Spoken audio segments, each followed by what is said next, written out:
Continue the movements to go forward, man. Something Everybody need love out here. Something to be said about a woman who knows what they want, man. That's all I'm gonna say. Hey, there you go. Listen to the ladies. Listen to the ladies. That's Drew Stevens there. Let him know what you want. I'm taking though. I'm taking. For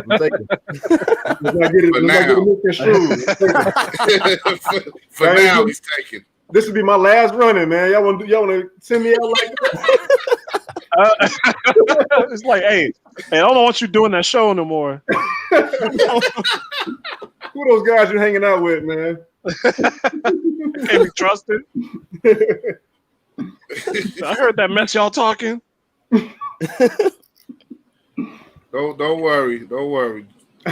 We keep it Drew on the straight and narrow. Oh yeah, for sure. Until after the show.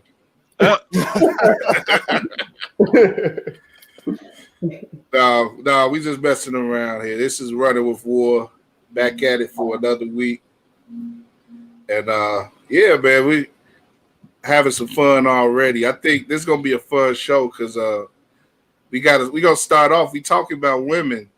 I think we gonna start off with some women talk, some WNBA talk, because we got a nice, a pretty big story that started off that came across last week, and last week or yesterday. I don't want to say last week. Yesterday, and has to do with the Chicago Sky, who we faithfully follow on the show. It has to do with one of our area's brightest basketball products, Miss Candace Parker, a lovely lady who is also an amazing basketball player, and she will indeed, if you haven't heard, be playing for the Chicago Sky after a distinguished run as a Los Angeles Spark out there in LA, was really established herself as one of the era's best women's basketball players, and an MVP, a champion, and she's bringing her talents back to the crib. Thereabouts. She is from Naperville, but 630, baby. 630.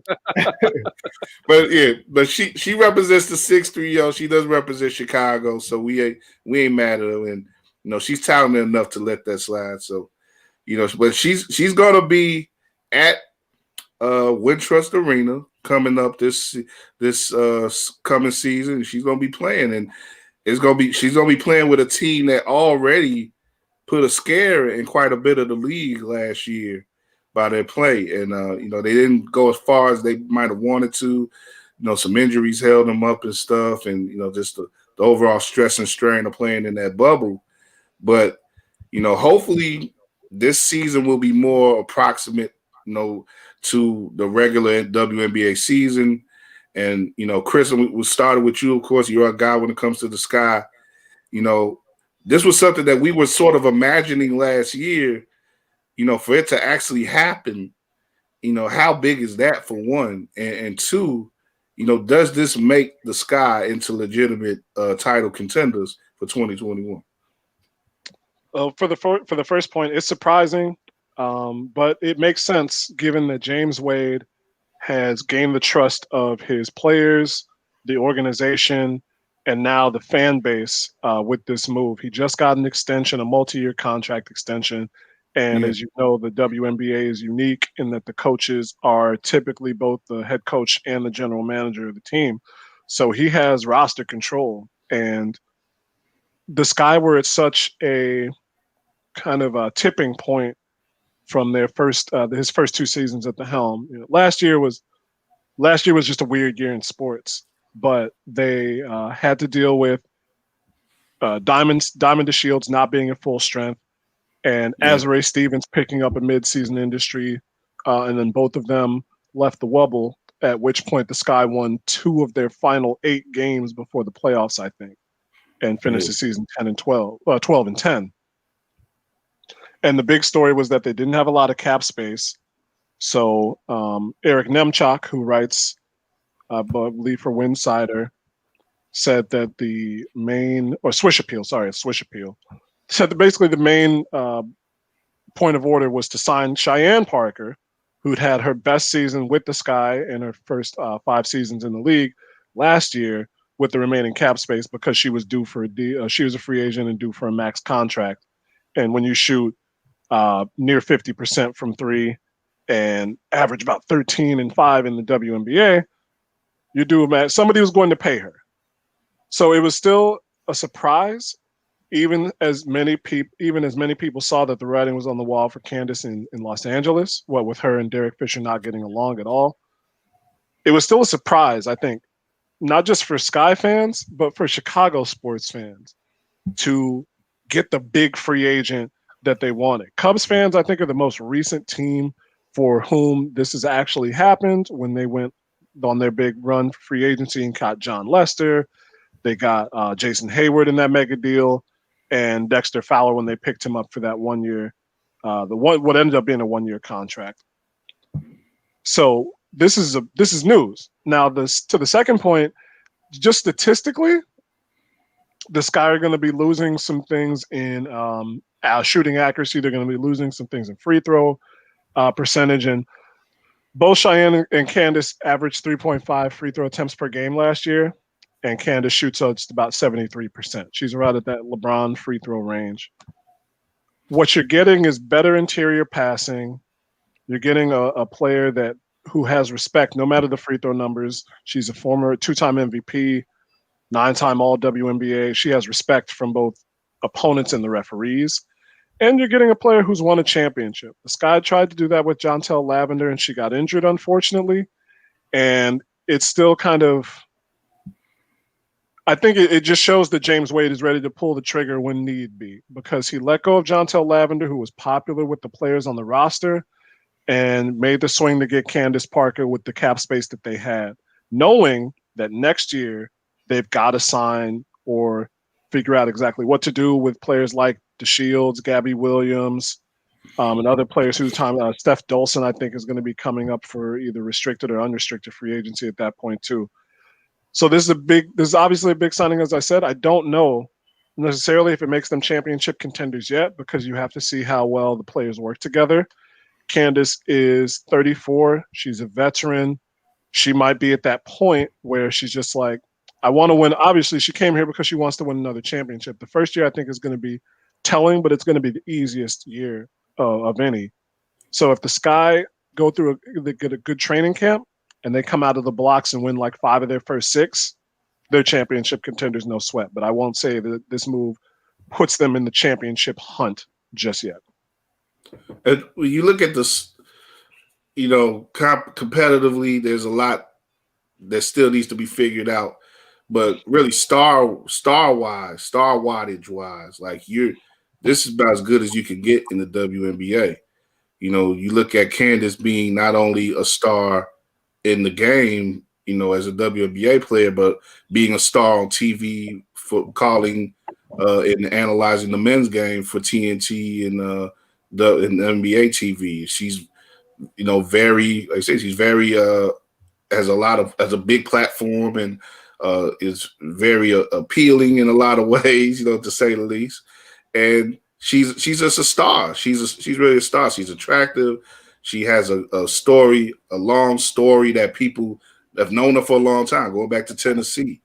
And she's been a star in sports for a long time. So, you look at the Sky. The only time the Sky have had a player of this magnitude is Elena Deladon, and they drafted her.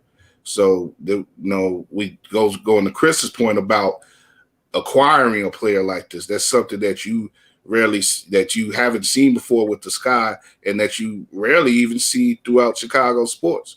Usually, we produce our stars homegrown within our franchises. To sign a person from another team is rare of this magnitude. Josh, I want to go to you because I know you gotta have your opinion. You got some opinions about this, definitely. And like you said, she represents your area of Northern Illinois, 630, and she's West Side, Western suburbs, baby. Western suburbs represent. But she, I guess I'm leading in that way with you. I guess, like I say, about her star appeal and the fact that you know, maybe if people are allowed to by May or so, you know, go to games and stuff, that's probably gonna have an impact on ticket sales and stuff, right? Oh yeah, most definitely. You're talking about, like you mentioned, the most decorated superstar in the WNBA since Ella Della Don. That's a pretty big thing, and the fact that she is from home, and more specifically, a suburb that is relatively known. I mean, Naperville is next to the second largest city in Illinois when you want to talk about the Chicagoland area. So the fact that she has that notoriety coming from Naperville, and the fact that she has the history of Pat Summitt at Tennessee and the legendary career that she's had with the LA Sparks, man, it's very surprising, but yet relieving that hometown grown players can feel the need and necessity to come home and play for their hometown franchises, which is something that's very rare. And I think for me personally, I'm gonna give a little twist on this. This doesn't just, to me personally, it puts the Sky in a higher projected level, especially since Coach Wade has been there. The 2 seasons that he's been there, he's led both the Chicago Sky to the playoffs, which they haven't done since 2016. So the fact that they're already on the right trajectory, and the fact that he was able to sell the young core of Diamond DeShields and Gabby Williams, along with all-star play from Courtney Vandersloot and Allie Quigley, that core was enough to sell Candace to come home, which leads to the development of the talent that has developed under Coach Wade's watch. And because of that, it's something that the Bulls should take notes of, because of the fact that you have a new regime now, and the Chicago Sky have pretty much fulfilled all the areas needed to get the superstar, especially the homegrown superstar, to come back home and fit a prime team that is arguably ready to take that next level right now. The Bulls could potentially have that same success if they develop that talent, and they need to take note of that. And I think if the Bulls can take those notes and actually develop the talent that's already there to a point where homegrown superstars, where like Anthony Davis, where if you were talking about, even though he signed that max extension, if he wants to leave out eventually, or for some reason cut that deal short after the next 2 or 3 years, depending on what LeBron does, if your core is developed, you may increase your chances of getting someone like that to come back home. But the talent has to be there, it has to be developed, and that's something that we have to acknowledge Coach Wade and part of his staff for doing that, since he's gone to the Chicago Sky, and it led to a point where you can bring that top tier superstar talent to come home, which is arguably the missing piece that the Sky really need in order to take that extra leap when it comes playoff time. Drew, what you think, man? So I had 2 thoughts initially. My first one, just looking at Twitter and seeing the Chicagoland sports fans and media just ecstatic. It reminded me of when the Bears signed Jay Cutler, when they got Jay Cutler. Before he actually suited up, I'm talking about when things kind of went south. But I remember when they got him, it was like, man, we finally got a quarterback, man. Like, that was the feeling. Yeah, that was the feeling. Finally got our guy. Obviously, things worked out the way they did. But my second thought went to D Wade, and is Candace Parker going to be to the Sky what D Wade was when he came back to the Bulls? I dug a little deeper, got into some more research, and I see that Candace shot a career best percentage inside of the arc. She still was good enough to be in the MVP race. So I think my initial thought on her of liking this to D Wade coming to the Bulls was wrong. Like, I think she has more left in the tank than D Wade did at that point in time. And D Wade knew that he wasn't going to a team that's going to be competing. Yeah, when he went to the Bulls. So that's definitely true too. But it's definitely exciting for the city. People are already saying that she's the biggest free agent acquisition this side of Marion Hossa and John Lester, like we talked about. So about the Marion Hossa signing. It's exciting times. I want to see, Chris, you would know this better than I will. I want to see who now goes to the bench now that Candace Parker's here? And typically, when you're able to put a person that was starting, now they're on your bench, your team should go up because you push people down a level. So I'm interested to see how they do. I know Chris is kind of holding out his expectations and ambitions for them to compete for a championship, but I know some other people are putting them already on paper up there with Seattle and Washington and Las Vegas. So it's going to be exciting. I hope, knock on wood, everything works out well, that Diamond DeShields can recover, Stevens can recover, and continue to develop. The other part of that is that even though she's older, she's right in that wheelhouse with Quigley and Vandersloot. So it's win now. Maybe it won't be this year, but if they weren't already in the conversation, to be mentioned here and there with the three teams that I named, that definitely should be now on paper again. Yeah, Drew, I think the good thing about this is that as much as Cheyenne, and I was a real favorite of Cheyenne, or Cheyenne was a real favorite of mine, and a lot of other people. She took a great jump last year, and she, more than I think anybody else on the team, really kind of espoused that big stepping outside to shoot three. She'd really been working on that, and it was one of the few player working with a trainer off-season videos that I saw that came to fruition, and she shot near 50% from the arc. But Candace would be stepping firmly into that spot, and Cheyenne Parker's already, I think, signed with the Atlanta Dream, which we might not have time to talk about it, but with the possible sale of the team, they're already making moves in that regard. But Cheyenne would be filling that role, or Candace Parker will be filling Cheyenne's role because she started the most games that she had in her career last year. So it would be pretty much unchanged in the lineup. You might see a little bit less time for Steph Dolson since she's dealt with nagging injuries the last couple of seasons, and her effectiveness wasn't as great as it had been in the past because she can also shoot from outside, but she's not the fastest on defense. So it depends. She's an effective screen setter, so you don't want to lose that for a team that likes to use motion and Vandersloot controlling the ball from the top of the key and from the wing. And Allie Quigley running through screens say just about any 3-point shooter on the catch and shoot. That's Allie Quigley's game. So I think Candace will be stepping into that role and possibly taking some of Cheyenne's, some of Steph's minutes, but it remains to be seen. Yeah, I was going to ask about Cheyenne a little bit, and Josh wrote a piece that's on the site right now, wearewiggleradio.com, that advocating for certain type of people, including Kaepernick, to maybe be involved with the selling, with the acquiring of the dream, I should say.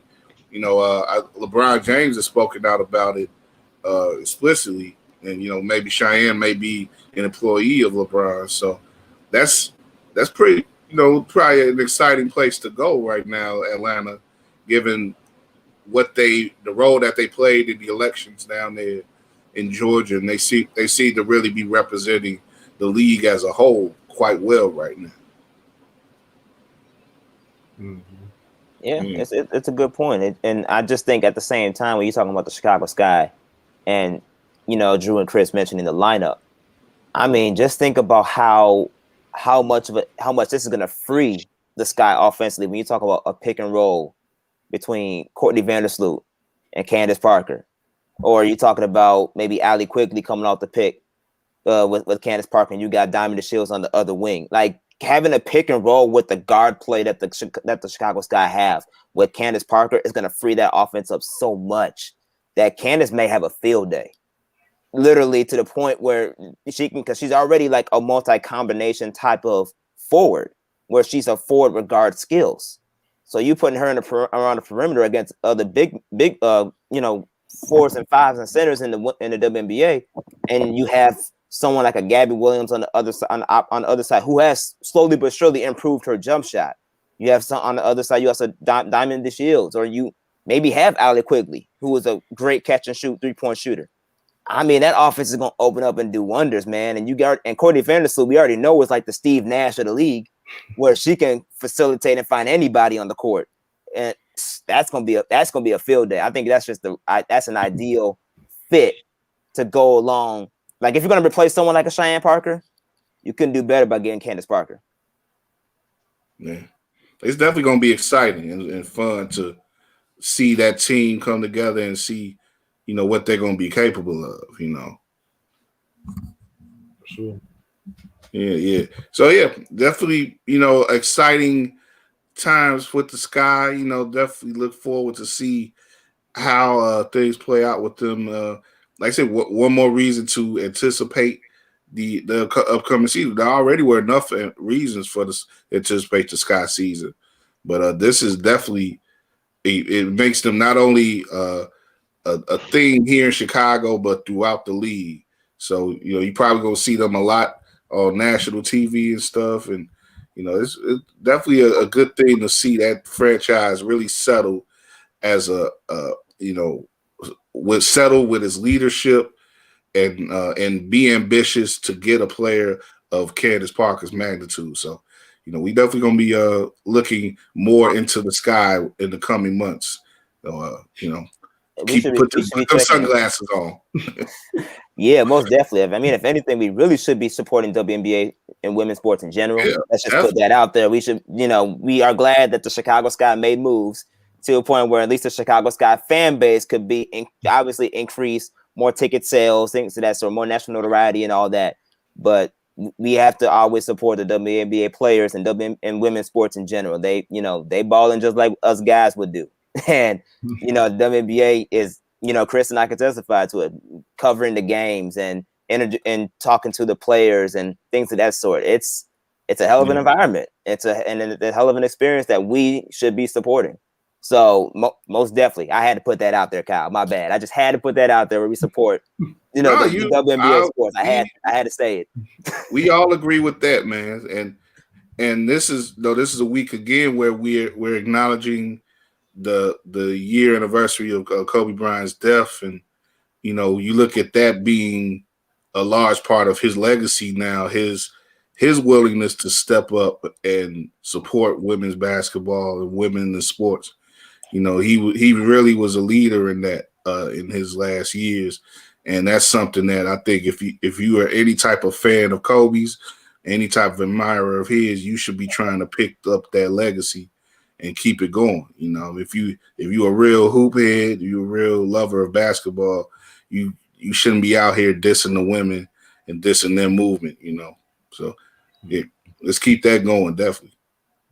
For sure. But yeah, let's get into the NBA talk.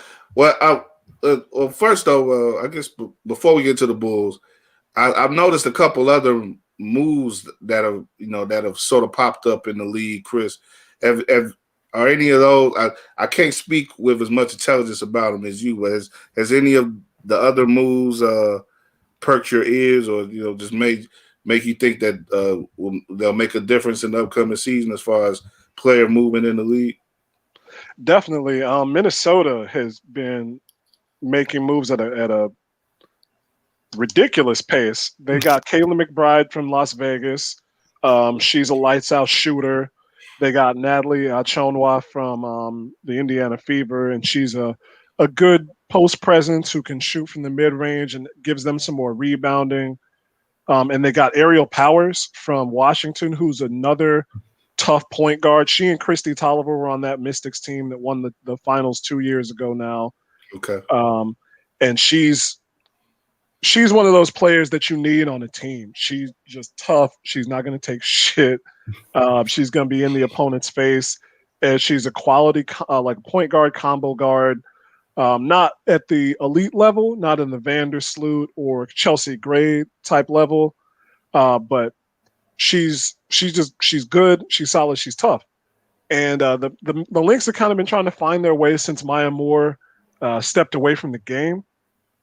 And even though they're always competitive, they're just always a competitive team. They still got Nafisa Collier, who's great, Sylvia Fowles, who's great, and one of the more Crystal Dangerfield, who was underrated in the draft and surprised so many people, evidently, since she was drafted in the second round. They've had a quality team. They just weren't getting to that second level with the Seattles, Washington, Las Vegas, Connecticut. So this is a move to try and put them in that championship tier echelon. It's not on the same level as a Candace Parker just because the names aren't as familiar with the general public.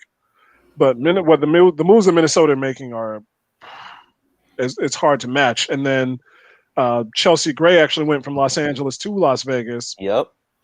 and she's a great point guard. Man, she has one of the best handles in the league. And Las Vegas has needed point guard help above anything else since they moved to Las Vegas from San Antonio. So this is going to be big for them as well, because now they had Asia Wilson, who won the MVP last year, who is a mid-range player. She's old school to that in that effect. She took the most mid-range shots of anybody and made the most. But now this gives them more of a deep threat, one to replace McBride.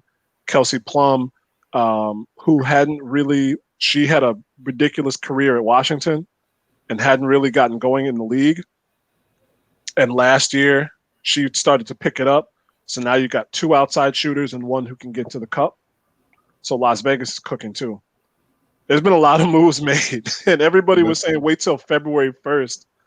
And now it's just all coming like just gushing forth. Yeah, that WNBA free agency ain't no joke, boy. Yeah. Ain't no joke.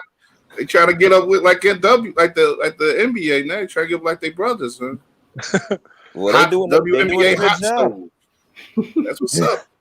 Pay attention, man. Y'all. Pay attention. And, you know, you talk about those two franchises. Those are two.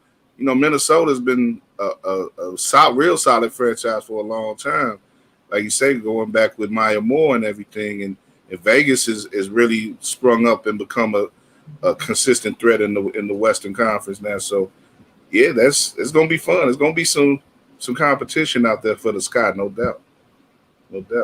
But we were talking about, you know, the bigger rival, and there could be another bigger rival on the hoop side coming soon for the Bulls. You know, I'm speaking of the Lonzo show.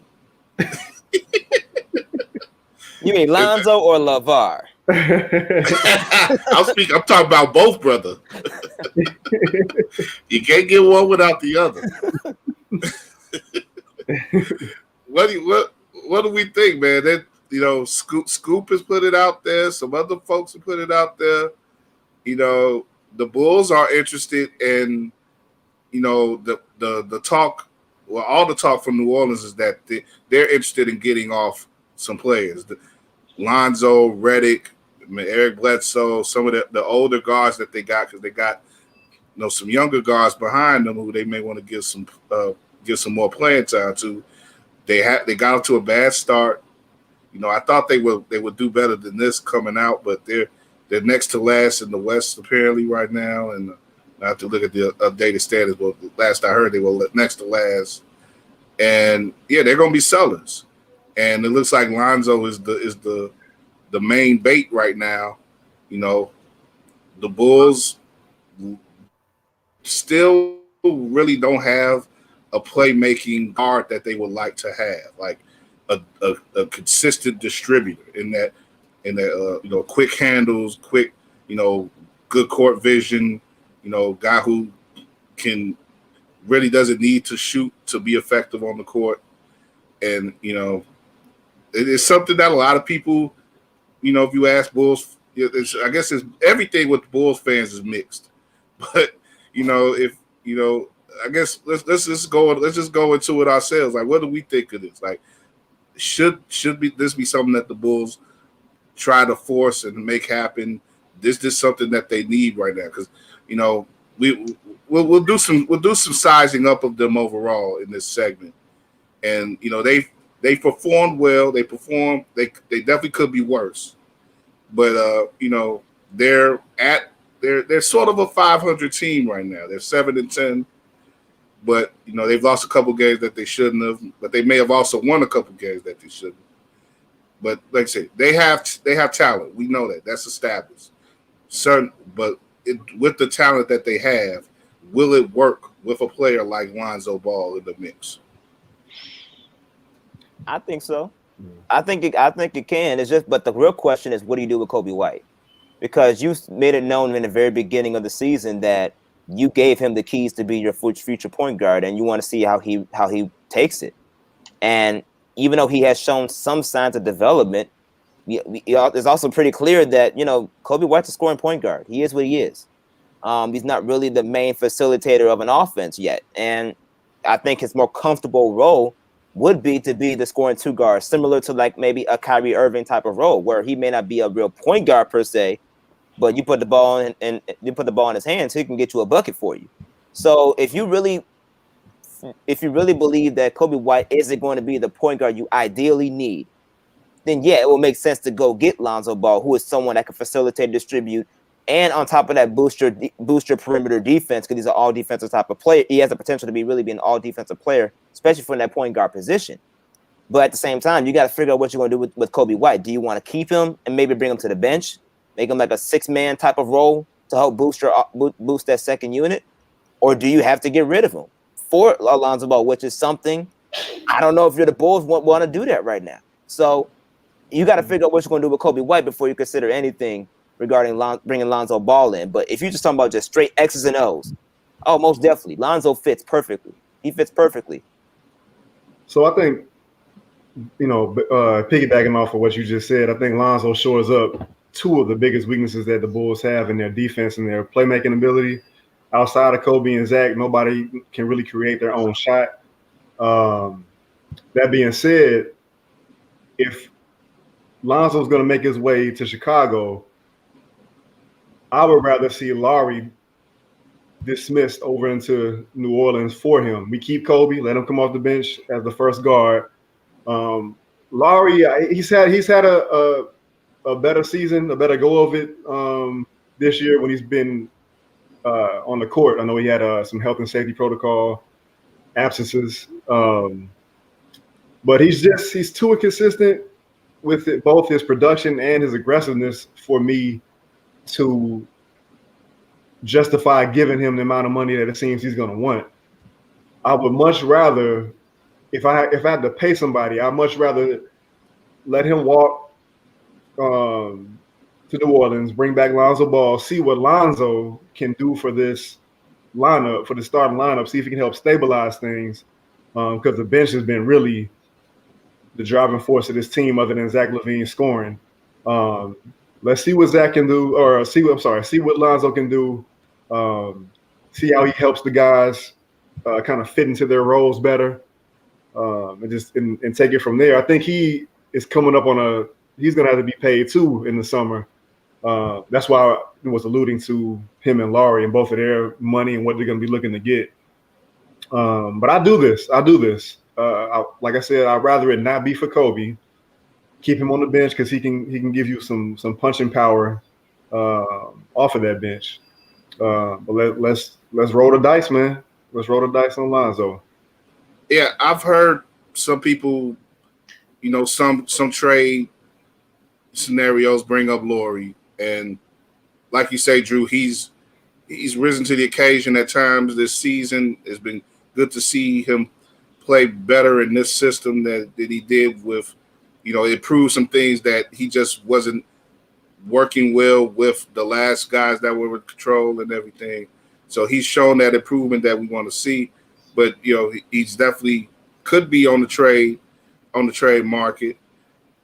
I wonder though, would it be prudent to put him out there, in the face of, they don't do the same things, of course, but you already are dealing with Wendell being out and not having him available again on the front line, in the front court. To give away Laurie in this situation too. I don't know. That's something that for Lonzo Ball, I don't know if that's enough to give up at this point, unless you're just like, maybe you are sort of like, well, this season isn't the season where we're going to be competing anyway. Let's just, we may or may not. We're still on the fence with extending Lauri and having a long-term relationship with him going forward. So maybe we should max out, the what we can get for him and get a guy in Lonzo who definitely could shore up our backcourt and make our offense and defense stronger in certain ways. But, I would be, I sort of want to throw this question out too. Do you regret not trading Wendell earlier, before the season? But, you'll still be in the same position anyway if you traded Wendell before the season. But with, like I said, having Wendell not available now for possibly a month going forward, would this be the time to give away Lauri as well? I don't know. Let me add one more thing. It's tricky, and don't misunderstand. I wouldn't do this head up. Like, I need something else coming with Lonzo back to Chicago if we're giving up Lauri. But I think he's also more of an attractive piece for New Orleans, who is sacrificing Zion's overall game because of Steven Adams being right next to him, plugging up area that he can be surveying on the court. Lauri gives them an option, a shooting option, a stretch 5-4, whatever you want to pair him with Zion, and let Zion be able to have more space to do what he needs to do down low. In terms of Carter and the timing with his injury, that's not as much of a sticking point for me because Lauri's not the best defender.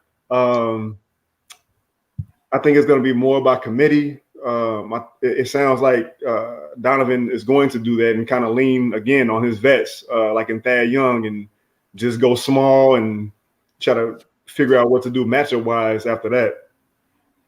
Could be more of a chance for Gafford to be showcased as well. So yeah, maybe. I feel like I've seen less from Daniel Gafford over the last couple of weeks than we saw early on, and that bothers me just because I don't know if his playing time's been reduced in favor of Pity Pat or if his plays just regressed. But that's just to that point. I really liked what Gafford showed, and then it seems like I'm not seeing as much of it. I think that coincided with marketing coming back, and then I think Donovan kind of going back into the game with marketing in the 5 and mostly wings and Zach and Kobe on the court with him, and then just Gafford.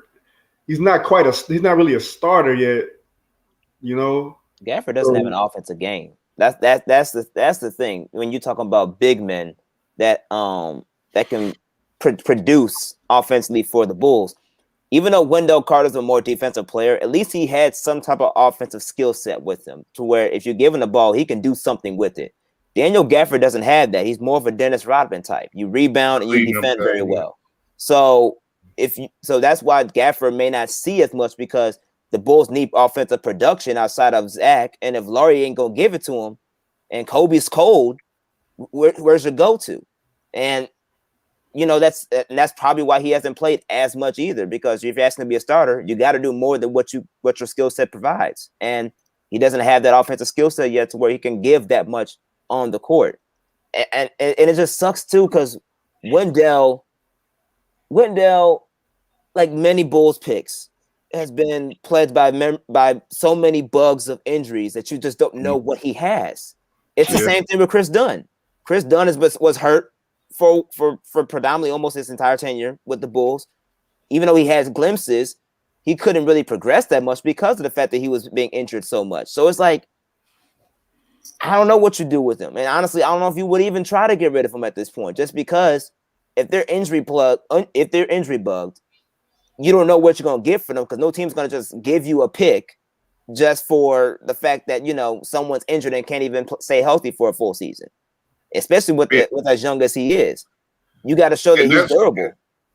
Right. And that's why I brought up like the timing. Like I don't know how far along any conversations were with Golden State at the draft, but you know, if you could have made that deal, you may be regretting it at this point. Especially if your main reasons for not extending Wendell stem to him not being healthy. If it's more so of him not being reliably healthy than his playing ability, you could have unloaded that lemon back in November and moved on, and maybe had James Wiseman, who's looking like he's a guy you want to have at this point. I was definitely a part of the don't trade Wendell Carter for Wiseman at first, and then the first couple games they got blown out by Indiana and Atlanta, and he's struggling, and he's albeit taking shots that Donovan wants him to take from beyond the arc, but he's clanking them. I'm like, man, that trade looking real good right now. But then he picked his play up, and I think he's fitting more of that role of what Donovan wants him to be outside of the shooting. It's not just about a 3-point shooting with Wendell or his defense. It sounds silly, man. I feel like an old dude saying it, but he sets great screens. He frees guys up, which you need. But even more so, he also allowed the offense to play off of him when he catches the ball like in the high post. That is a lot of their offense as well. And going back to Gafford, in addition to his foul trouble and lack of an offensive game, I don't know if he has that. He doesn't have that passing IQ just yet. Hopefully he gets it, because that can be, a boost for the Bulls bench. But with that Wendell Carter trade, man, it's crazy what a week or two can do. Yeah, I think Wendell for me is a confidence thing. Because if you watched him play under Fred Hoiberg, he had an offensive skill set where he was getting the ball and making those post moves, and he made scoring a lot easy. But when you transfer, him being hurt, and on top of the fact you went to Jim Boylan, it seemed like he forgot how to play basketball. And then now you're under Billy Donovan, you're trying to revive some of that confidence, revive some of that new regime, and you don't know whether or not you're going to get extended. I mean, that could mess up your psyche a little bit, to where now you're trying to relearn how to replay basketball under a coach that's proven he can, take you to that next level. But you're still trying to figure things out because you went from so much dysfunction that you can't even function your own self. And I think really it's a confidence thing. And that could be something that Wendell is dealing with, especially since you want to talk about a completely different change from the beginning when he was with Fred Hoiberg all the way to now. Just his regression is impeccable. And I think it's because of the fact that you went through so much change with how you're trying to fit in with the coach, and the coach has a different style here and there, and you're trying to fit in. I just think that's part of why he struggles so much. It's not that he doesn't have the skill set per se. I think it's just because he's just lacking confidence in what what his skill set truly is, because of the style the coaches he's played for wants him to play. And what's funny is we say all this just looking at the numbers, and I know you can't go by the numbers exclusively, but Wendell is on his third head coach, like Josh said. He's shooting about the best with fewer minutes, and his offensive rating and defensive rating are near the best of his career so far, his young career. His points per game, rebounding's a little bit lower, but his shooting percentages are better. Even his 3-point shooting has improved up to this point. So I see the same things. I've seen the same things in games, but even advanced stats say that he's better than he was under Hoiberg for those 24 games and under Boylan for the year that must not be talked about. I've been a Wendell guy just because I like that when Steph and Noah put out the tapes or the little clips showing how advanced he was defensively, even in his first year in the league, I've really wanted to hang with him.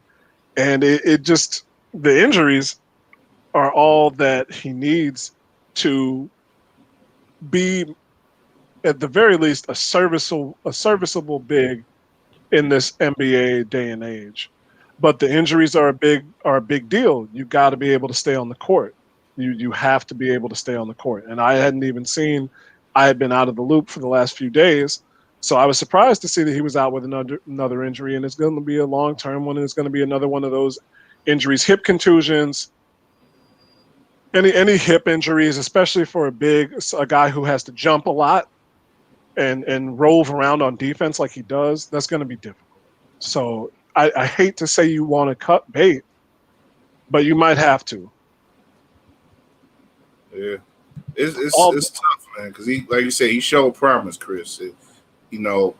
But maybe if anything, maybe the Bulls can bring him back on a discount, and he'll play out the second part of his career, and maybe he'll form into.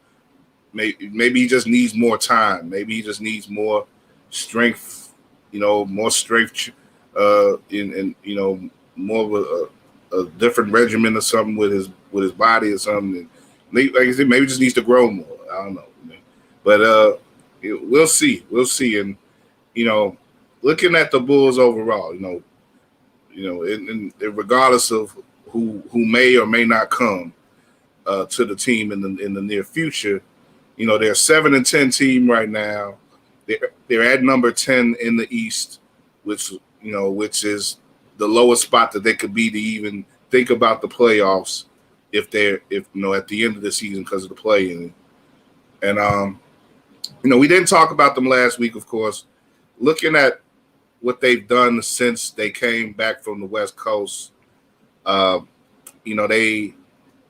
played the Thunder out there in Oklahoma City, had that bad loss, come from behind loss. They held off the Mavericks in Dallas, beat the Rockets at home, had a convincing win against the Hornets a week ago.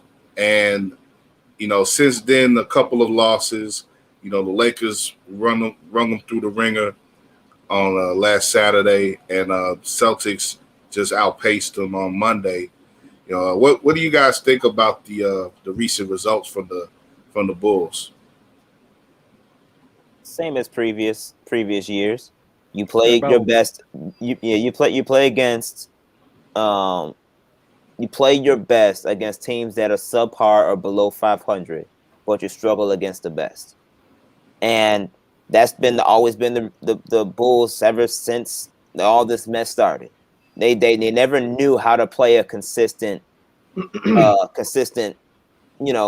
play of game. They just never they haven't been able to do that.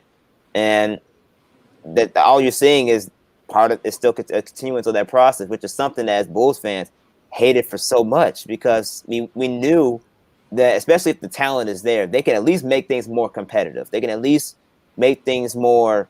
They can make adjustments to at least put themselves in better positions to win. And yet, even with that, they don't know how to fully win yet, especially on the biggest stages against better teams. And I think that's just a continuing. I think that whole week was just a continue of what we already knew. The question is, when are they going to grow out of it? When are they actually going to take it to that next level and win close games, which we have seen they can do, but where's the consistency that comes along with that? And who else is going to be that go-to person to step up when those times matter if Zach LaVine can't be that guy at the end of the stretch to bring you through? So, Drew, I was gonna give it to you, Drew, but I just wanted to say right quick, you look at these last two results. You're talking about the Celtics and the Lakers, two top teams, and they didn't really have any much for either of them.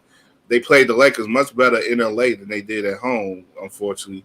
I think those results are very disappointing, as much so as a game like that Oklahoma City game, which they had in the bag. Mm-hmm. But, when you look at them playing two teams that they're looking up to in the standings and looking up to on an organizational level, like you say, Josh, you want to see more from them in those games. You want to see more fight, more of a competitive fire. And, that's, hopefully the guys themselves aren't as discouraged by those results. But definitely as fans, we could look at those results and be like, yeah, it's more of the same, because they just don't have enough to compete against the best teams in the league. And, it didn't look like that. For a couple of weeks, it looked like they were doing something beyond that. They were actually competing with the better teams in the league. Like, they did it do a lot of that West Coast trip, even though they didn't have a winning record on the trip. They played the Clippers well. They played the Lakers well. But, those these two recent losses didn't help things. And then you have the issue of not playing a game, which takes you out of your rhythm because of the COVID stuff with Memphis. They miss a game, and now they're waiting until Saturday where they still have to play. They're going to play Portland. But, I wonder how that's affected them too, just getting out of the rhythm of playing a game every other day or so. And they have now a 6-day wait too on top of that. But you go ahead, man. What you want to say? I was gonna say, this season, we know we got to kind of take these results with a grain of salt, because this is not going to be the team that we believe is going to be next season. That guys in and out of the lineup. That first game against the Lakers, Wendell was in and Anthony Davis was out. That's huge. This last game, it was vice versa. I'm not saying Wendell Carter's a world beater, but I think he would have given just a little bit more resistance to Anthony Davis and fit guys more into their role. Speaking of Daniel Gafford, instead of having to, spend the bulk of his time guarding Anthony Davis or starting out on Anthony Davis, he's able to come in and be more of that spark plug that he's currently best fit for. But I think it kind of just comes down to the personnel that we have, the coach that we have. We're now getting to the point where we can beat the teams we're supposed to beat, but we're still not yet good enough to beat the teams that we need to beat to be in that same conversation with those teams, if that makes sense. Like I get what you're saying. I get that as a fan, it's frustrating, but I'm happy, man. The Bulls are watchable. That's what we wanted. Yeah. That's really what we wanted, right?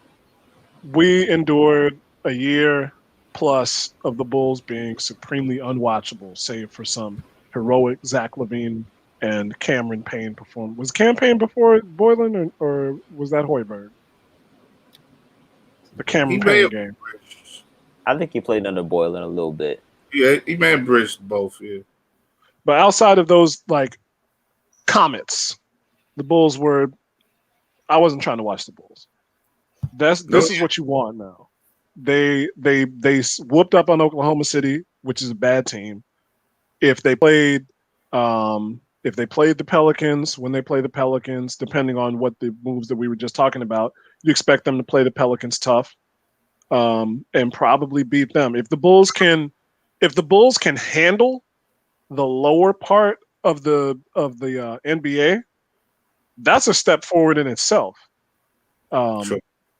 Billy Donovan has his team looking absolutely different. Now, that said, I wasn't expecting them to beat the top tier of the NBA, except on some nights where they get lucky. And the pandemic has thrown a wrench in everything. So even those you play you play in the world that you're given. But even those results, if you compare them to a normal NBA year, might be skewed just because players are in and out of the lineup. But I'm okay with the Bulls being 7-10. Regardless of the results on the West Coast, which 2 or 3 games they could have and probably should have won, where the team could easily be 8-8 or 9-7 maybe. But that's what you're looking for. You're looking for a team where you, instead of saying, man, I can't believe they won that game, they were supposed to get ran that game, they messed up my betting, to man, I can't believe they lost that game. This is the team that's supposed to win that game. They haven't, I don't know if they've learned how to win yet, exactly like you said, Kyle, outside of Zach LaVine saving the day or just keeping the Bulls in games by sheer force of will, which is another reason why I don't want to let him go necessarily. They don't have a guy yet who has, I think Kobe White's had some nice fourth quarters, but not a performance that wins you a game yet. They're looking for guys to close. At some point in time, Billy Donovan's going to say, Kobe, we need you to make a play here. At some point in time, he might, hopefully in the future, this is my guy, might say, Pat, we need you to make a play here. And that's when the Bulls are going to learn to win. The Portland game was a start, but they need a game. They need another game, I think, where they're down big in the third quarter, come back and pull it out for the team to learn to win. And it's got to be somebody like Laurie hitting those shots that just at the end. If Laurie's not that guy by now, he's not that guy. But somebody's got to take the reins at the end, especially just so it's not just Zach, who was the only guy who can make those shots. Yeah, and I think it's interesting too how because it's because of the fact that I think they already know what they're going to get out of Kobe, which is why they're forcing Zach to do more. Because if you notice in the recent game, Zach has been more of a facilitator and a playmaker for everybody, while also asking him to get 25 to 30, while also asking him to be the best defensive player around your perimeter. That's a lot of usage that he's been doing ever since Jim Boylan's era. And even though, they're trying to eliminate that, I think because of the fact that they know that, okay, Kobe White has a long way to go. And we trying to keep these games interesting and afloat. Zach, they're relying on Zach to do everything still. So where's your veteran help? Where's the assistance that's going to take place for Zach to eventually do what he needs to do and still seal those games off? If he had that extra go-to person, maybe he could have been that guy down the stretch to make those last-minute baskets, or to at least make the right plays and trust his teammates for them to seal the deal. But they're using Zach so much that as much as you want Zach to be that guy, and he's shown every year that he's improved, that he can eventually be that guy, right now he's not that ultimate guy. He's still a 1A option. So if you're going to utilize that 1A option, you better have a hell of a 1B, C, D, and everybody else that can help build him up, because you don't have that superstar that can close the game for you. You don't have that superstar that could just automatically take over in the last 4 minutes, even though we know Zach LaVine wants to be that guy and is striving to be that guy. But outside of that, you got to get some extra help. And the veteran guys that you have, they're role players for a reason. They're not meant to take on that extra role that Zach ultimately needs. So where do you find it? And let me just say something else here, Ernie. I'm just messing around. It's funny, you look back and they weren't these guys, they weren't those big guys, but when the Bulls had Rose, they still also had Luol Deng. And later on, they had Joakim Noah, who was the unlikeliest of guys who could really, in some way, make the big play to close out a game. That game where he had Bellinelli missed the shot and he dove out of bounds for the loose ball, and he had all those triple doubles his DPOY season. Noah was making closing plays down the stretch, whether it was a pass or whether the defense left him alone and he hit a jump shot. Joakim Noah was hitting closeout jump shots. So no matter what, they always had the second guy. And you're right. Otto Porter's not that guy. Thaddeus Young is not that guy. So it's got to be some of these guys that they've drafted, that they've looked for to make that move. And Josh, no disrespect, I hope you're not right, because if this is the best that we can get from Kobe White, it's not enough. But I think that's good. We know that. I think we know that. Even before this, Kobe White was given the keys to the team before this season started. We knew that we needed at least one other star, one other bucket getter to pair with Zach. And I think an undercurrent that's also kind of ride underneath this season is, how long does Donovan, a.k.a. Mark Eversley, how long do they sacrifice these young guys' experience in the clutch for wins? Because you count on Thad Young and Otto Porter and Garrett Temple, who's been a huge free agent signing. You're counting on them to close games for you at the expense of some of these younger guys who ideally are going to be here longer than this new bench mob. So what do? I imagine that one of these role players may be getting traded soon because they have really pumped up their value. So that's something that we're going to have to keep an eye out for moving forward.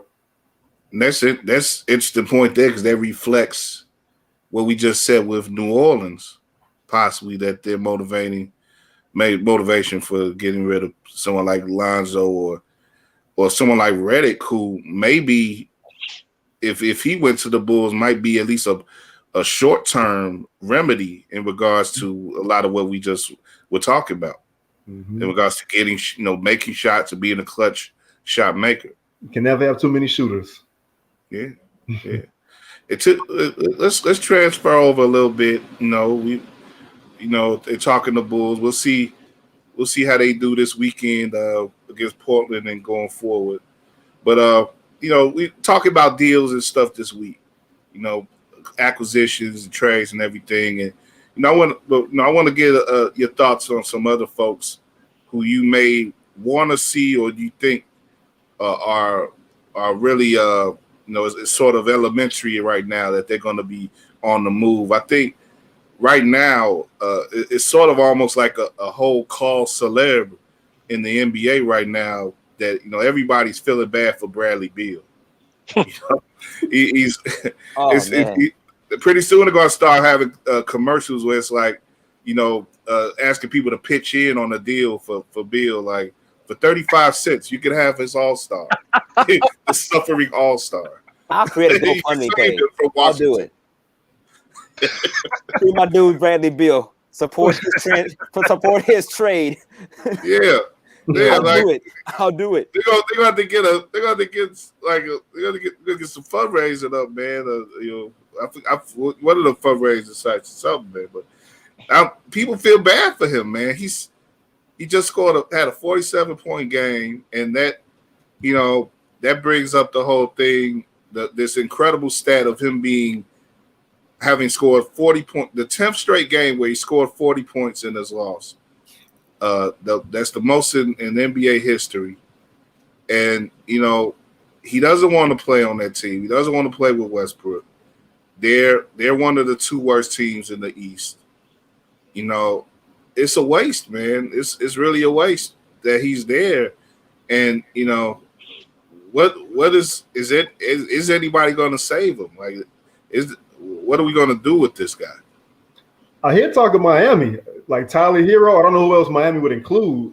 It was a question on Twitter. If you're Miami, would you let Tyler Hero go for Bradley Beal? Hell yeah, I would let Tyler Hero go. Are you kidding? Is that a question? Are you kidding me? Come on, man. Like I was. Drew was sounding like you can't fall in love with a couple of unexpected playoff games, man. Drew was sounding like Beal is real. It's levels to this, man. Bradley Beal, it's levels to this, man. You can't. Come on, man. Come on. I like Tyler Hero, but come on, man. Yeah. I mean, I'm gonna give a different take on this because I'm like everybody else. Get rid of Bradley Beal. Let Bradley Beal go to a contender and actually compete for a championship. If the Lakers can somehow get him, oh my God! That LeBron has already made it known. Bradley Beal is like one of my guys. He loves Bradley Beal. So if the Lakers can find a way to get Bradley, that would be crazy. But I will say this: it's like J. Cole said, Drew's Wild Kingdom over there. Yeah, but I will say this, and this is a take that I think is overlooked, but it does need to be brought up. It's the fact that it's like J. Cole said in his infamous song "Role Models," which, by the way, it's his birthday. Shout out to J. Cole today. He wrote on that album "No Role Model." He said, "Don't save her; she don't want to be saved." Right? Bradley Beal don't want to be saved, and I'm saying this because look at this contract this dude signed. You had a chance when you could to get out earlier when all this was already taking place, but you wanted to remain loyal. You also wanted to get that extra big check, which I don't blame you because 2 years for 70-some mil, I'll take that too. But at the end of the day, at what cost? Because if you're talking about winning, you already knew 2 years when you signed that contract, Washington wasn't going nowhere, especially since that future was very uncertain because John Wall wasn't healthy. The Wizards didn't have any real talent. You didn't know you didn't really interact with the coach much. Like you knew the writing was on the wall when it came to your tenure in Washington to win the championship. So if you knew that from the beginning, why would you sign that deal to keep you in here for at least another year or two when you was gonna go through the same process over and over and over again? In that sense, you kind of put yourself in your own little hole. So as much as I want to save the brother, as much as I want him to go, you don't want to be saved, bro, because you put yourself in this position. So save yourself. I don't know what to tell you because he put himself in this position. So hopefully someone bites the bait and get him over. I was about to say, Josh, cold as ice. Yeah. You know, some iceberg slim, man. You don't want to be saved. I see what you're saying, man. And I was thinking that too a little bit earlier today, taking in the coverage and stuff of him. He is this source of pity right now. And you wonder about the decision that he's made in the past. I also wonder too about just, of course he's a supremely talented player, but you could put a supremely talented player in another spot and not necessarily get what you expect to get from him or what you want to get from him. Just dropping him off in any number of competitive situations doesn't necessarily equal that 1 + 1 doesn't always equal 2. Sometimes it equals 3. Sometimes you get a little bit more than you want to get. Sometimes it equals 1.5. Sometimes you get a little less than you want. And I wonder, like, for him all these years and playing in DC and being the man, scoring 47 but not winning, what does that also do to your competitive nature when you do go to a team where you may be dependent more to move the ball around instead of, just making being a black hole for the ball, as it were, as they said in Eddie. I just wonder how would he play with any team, a 76ers or the Heat, LA, either LA team, whoever. It's interesting to see, but we still don't even know what's the possibility of him being traded at all. But it seems like that's the main guy right now that everybody just wants to see in a different situation. When you look at who's following the league, I was just wondering, do you guys have anybody else in your mind where it's like, after all these deals, we've had the Harden deal and everything, is there anybody else out there who's just stuck on a raft, on a lifeboat, who is like, we want to welcome you onto this yacht, man. We want to bring you into another situation. If there's anybody who I want to have to be saved from anything, is Karl Anthony Towns, and that's for non-basketball reasons, man. This dude has gone through a pain that nobody else should have to go through. So, let's keep him in our minds in terms of realness. If we're talking about, we want to help this dude out in such a way, let's keep it real.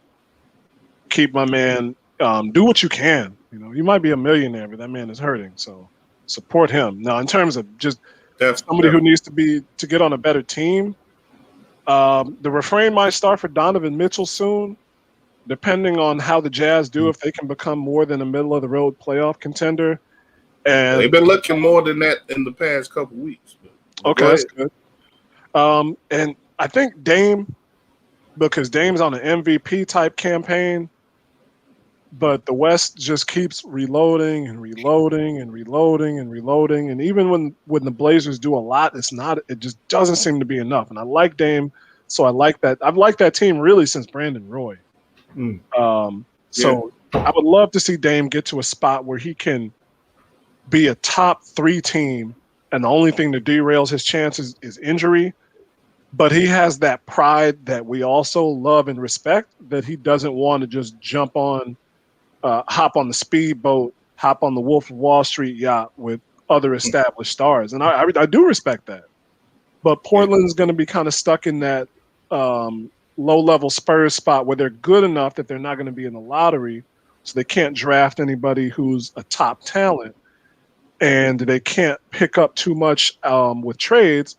And so they've got Dame, who is a fantastic player, CJ next to him, and Zach Collins developing. And a good head coach, and that's really it. So I would love to see Dame go to a spot where he has. If Dame was in New Orleans, man, they might not be as good as the Blazers, but I don't know.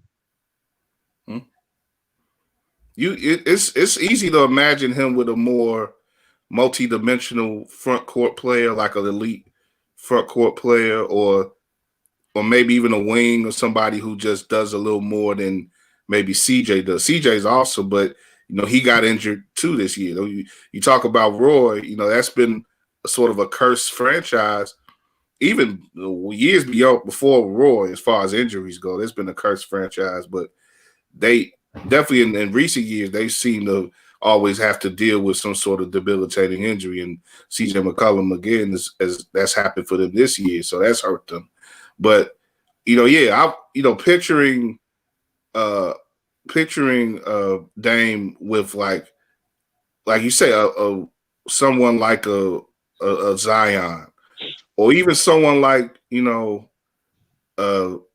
picturing him with someone like maybe a Spurs situation or something like that, where you got what's my man name, Aldridge or somebody like that in the front court. It was reliable and who could do different things to take over a game or keep a game. And then they also have some wing players too. Maybe you give up one of them, but like a Murray or a Walker or somebody like that, alongside him as well, who can do different things and defend. And, there's a lot of situations where he could definitely improve a team and the team could be improved by him, definitely. But and he could probably even still be that guy where, like you say, Chris, where he's the number one and he's the leader on a championship team like he wants to be.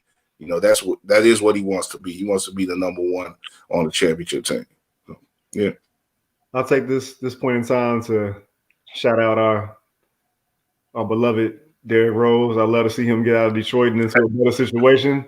I just have no idea where he would go, though. I know Portland has some open. Who was poked up in the last couple days about trading for him? Who? New York, the Knicks. Back with Thibs. Yeah.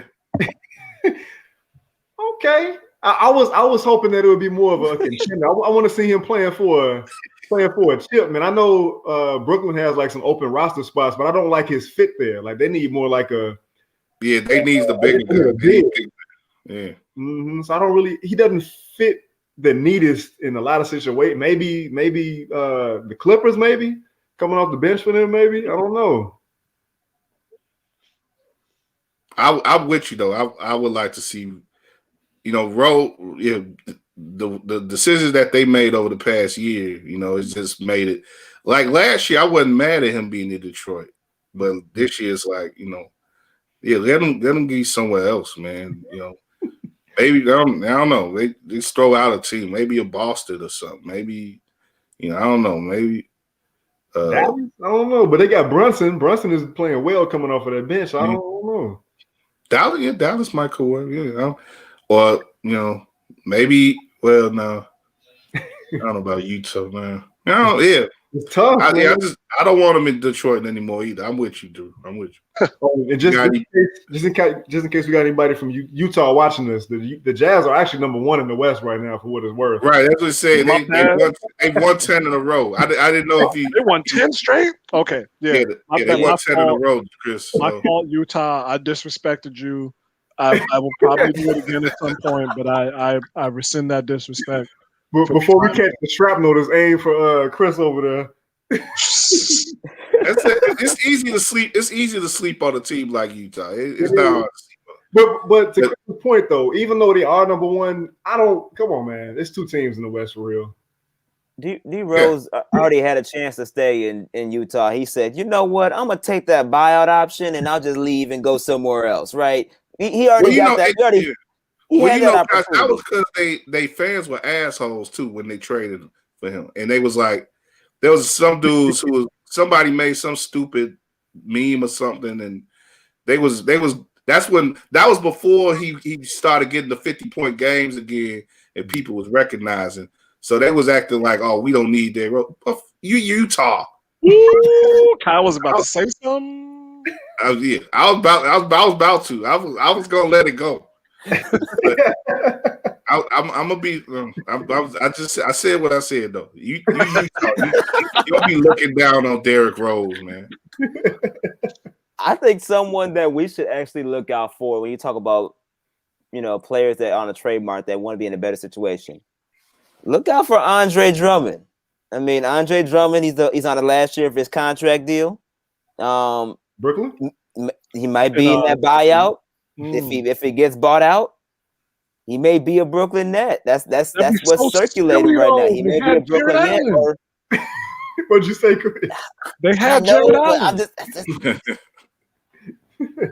I'm sorry, John. Yeah, I'm sorry. I know it's tough.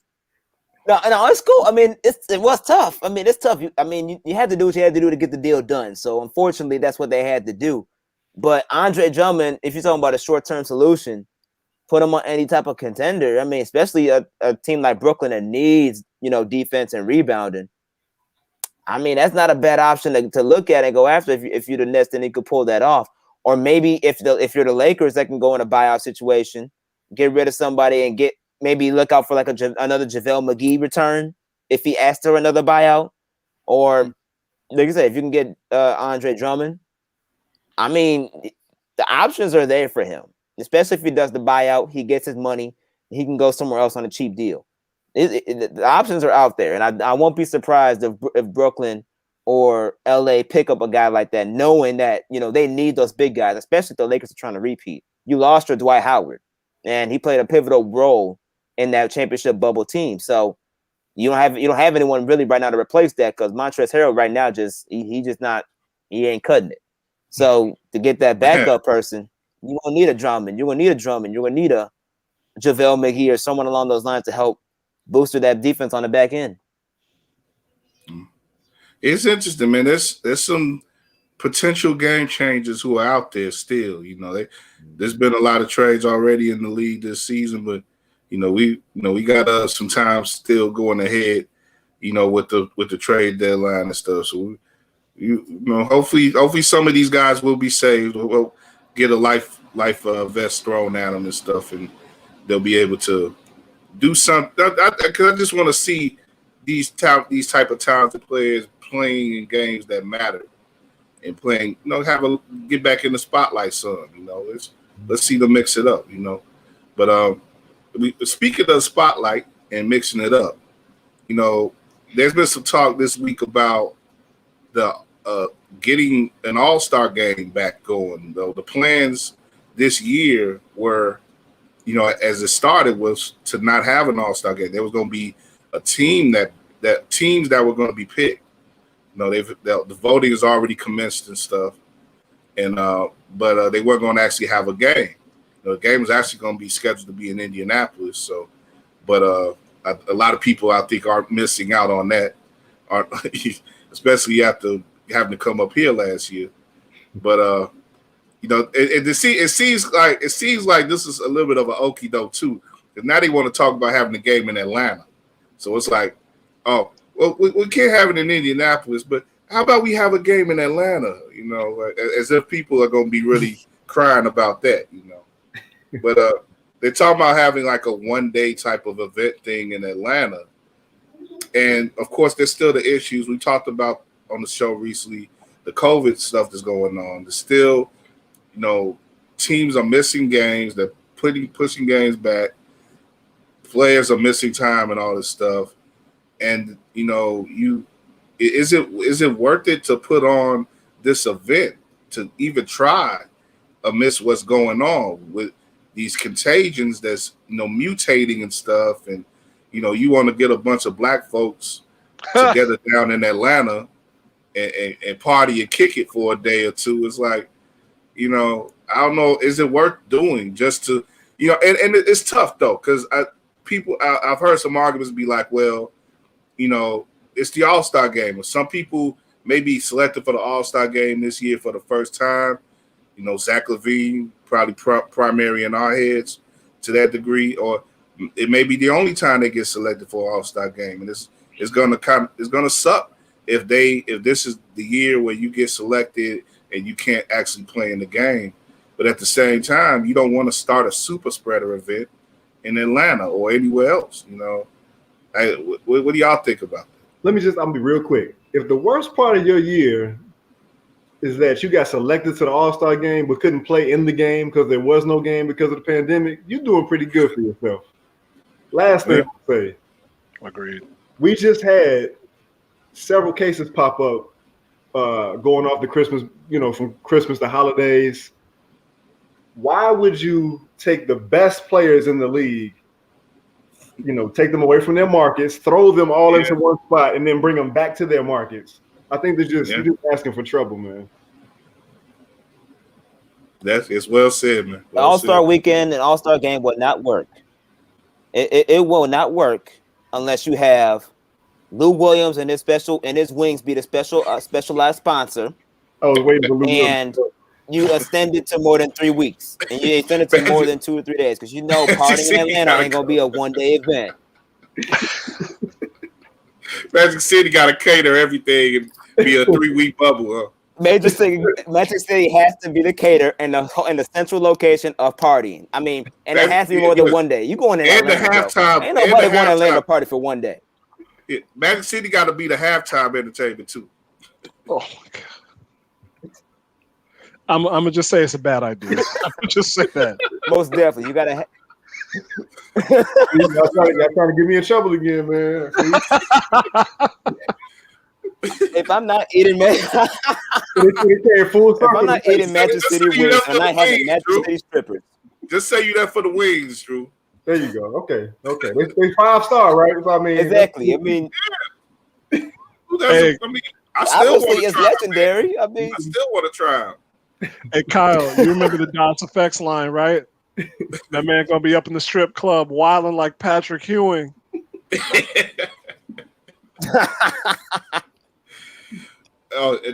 say they used to have some stories too. Pat and them going down to Atlanta, man. They was getting it in back in the day. Wasn't that where Who Wants to Sex Matumbo came from?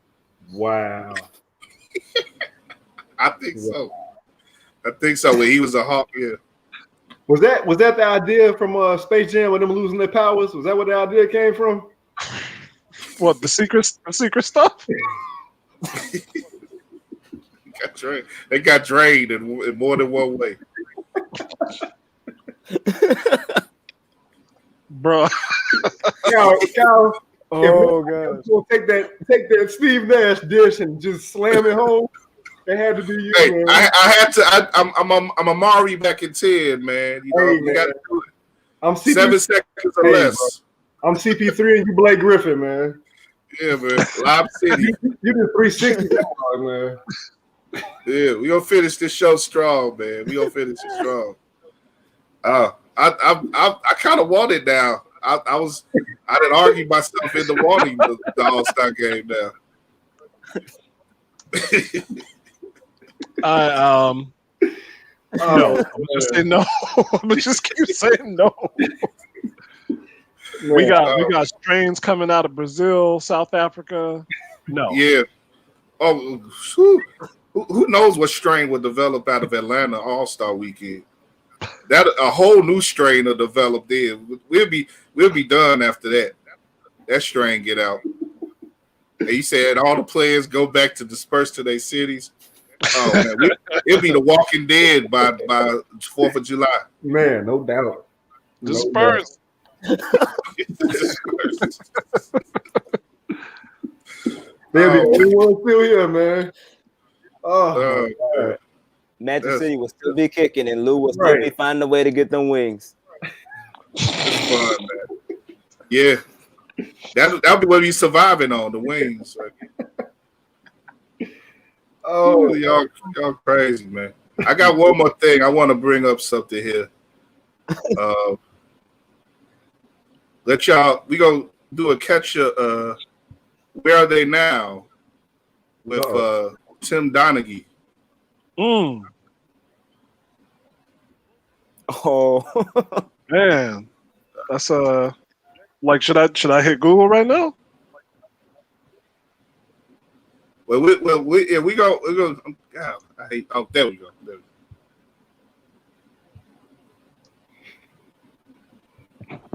This is MLW Caribbean Championship, Caribbean strap match. No, you got between Richard Holiday and Savio Vega. And can you recognize the referee? I gave it away, but that is indeed Tim Donaghy as the referee wrestling right now. Wow. And there's a story on Sports Illustrated about this. Y'all can look it up, sportsillustrated.com. But first of all, Savio Vega's still wrestling. Yeah, you remember Savio? Yeah. Yes, sir. You gotta be, yeah. I didn't know he was Puerto Rican. Wow. Yo, indie wrestling is a bug out, bro. Indie wrestling is a real bug out. I've thought about being a wrestling announcer a couple years. I actually thought of all those. If y'all haven't seen, I think there's 3 guys now on YouTube who do it. But these alternative intros and outros for tracks, and it's a lot of Griselda Records tracks that they do. Oh yeah, with the samples, yeah. And they have the one for R.I.P. Bobby. Yeah. Off, I think Hitler Wears Hermes. Look at Donaghy though. Let me see if it's working on because woo! Look at that boy right there, man. I'd actually pulled it up on a different tab.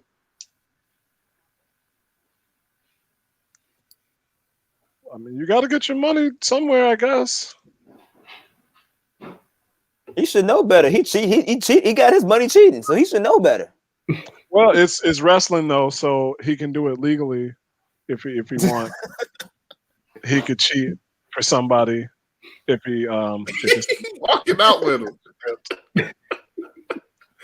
Donnie don't care, man.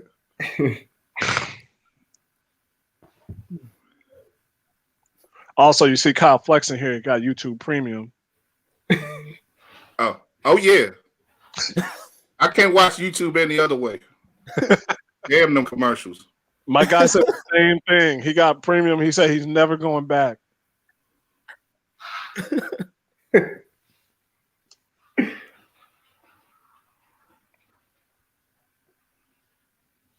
Well, yeah, but I guess naturally he's working as a crooked wrestling referee now, which is it's they say you gotta get your money. You can't work in the NBA, so it's pretty funny. But I just thought of that, because Shaq apparently is also going to be involved in wrestling again. He's going to fight Cody Rhodes in AEW.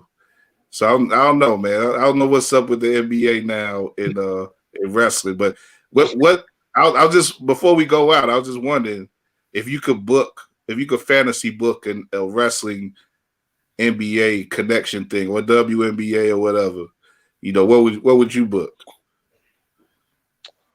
Anything with Dennis Rodman. They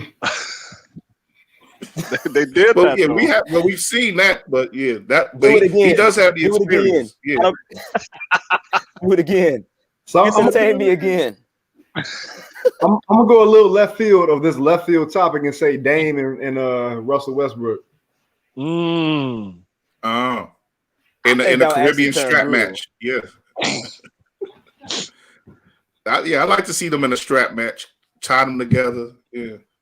See who survives, or Hell in a Cell. It's got to be. We're talking current NBA. I prefer Shaq and Rudy Gobert. What up? I mean, Shaq is involved, so yeah, we don't have to be current. Any of the Stay Ready All Stars. My first thought was Matt Barnes. Matt Barnes looked like he could hit somebody with a missile drop kick. He still looked like he's in good enough shape. Yeah, his knees are good enough probably to do that. Yeah, that'd be dope. I'll try to. I don't know, man. Maybe. Let me see. Who really hate on each other? Yeah, maybe Shaq Shaq is gonna do this wrestling thing. Maybe Chuck could come out with a rag of ether and do some old school stuff. Put the ether on Shaq and and make him fall out, and then Cody will do his finisher on him. I'm booking that match. I think that'll be fun. And then they'll go back to the studio and do an Iron Man match or something, man. That would not last an hour. Yeah.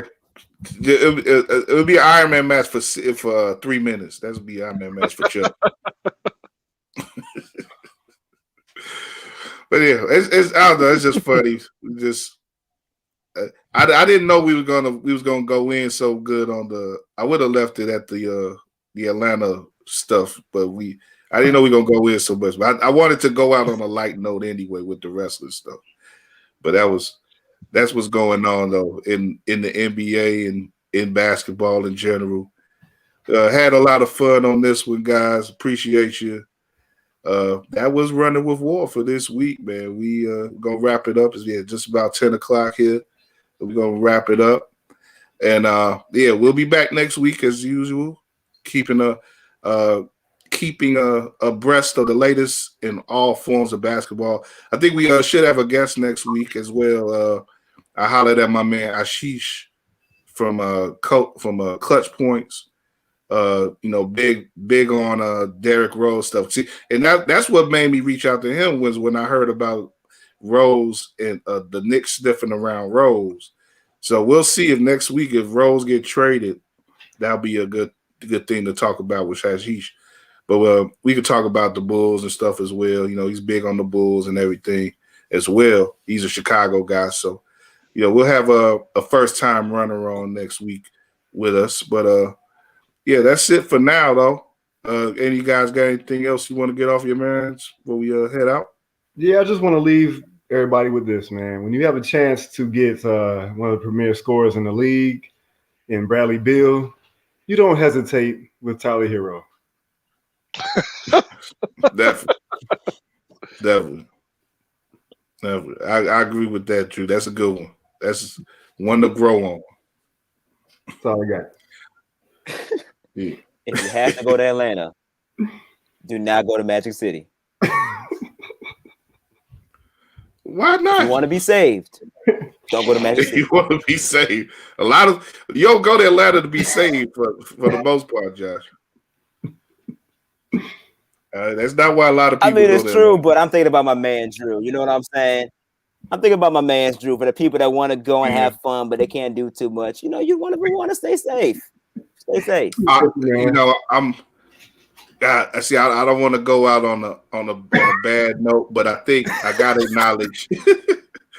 I gotta acknowledge Sekou Smith as we go out.